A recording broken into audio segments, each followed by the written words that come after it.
শিলিবু, ও শিলিবু, দুধের পাতিলটা নিয়ে আসেন। ও শিলিবু,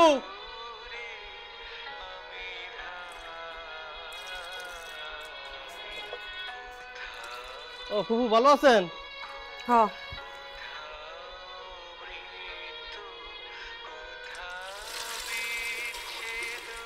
কি রে, দুধে তো পাতলা কেন? পানি মিশাইছস? রাম রাম রাম, জীবনেও দুধে জল মিশাই না। আমি দেখতাছি দুধ পাতলা, তারপরে তুই কস পানি মিশাস নাই। কতটুকু মিশাইছস সেটা ক। না ফুফু, এক ফোঁটা জলও মিশাই নাই।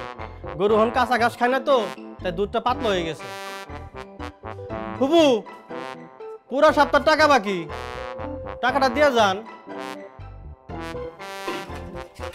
টাকা টাকা টাকা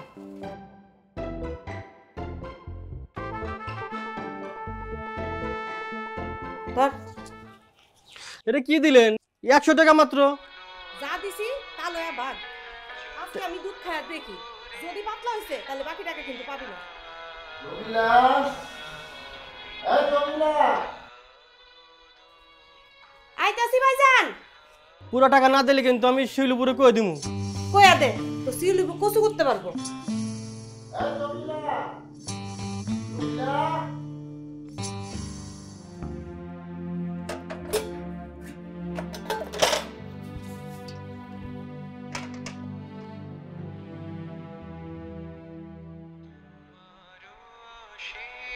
জমিলা, এই জমিলা, জমিলা।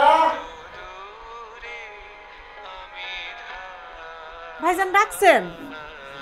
ভলিউমটা কমা। বলেন ভাইজান।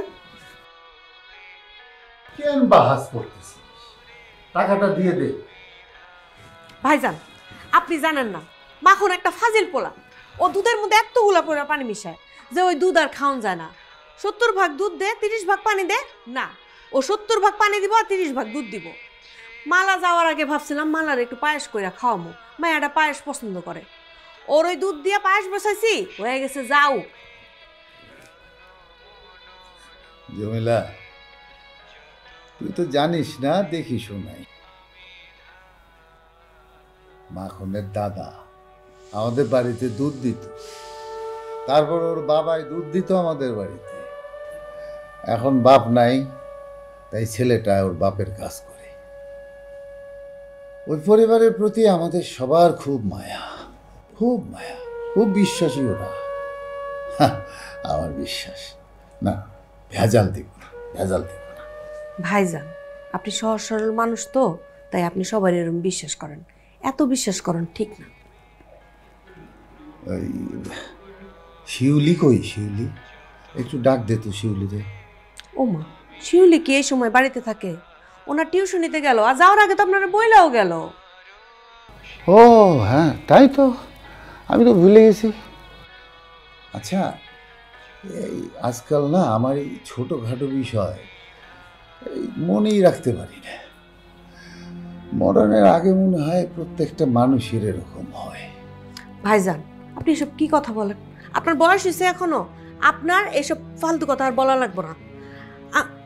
তরকারি মনে হয় পুড়লো, এই আপনার সাথে কথা কইতে কইতে আমার তরকারি পুড়লো। আমি যাই।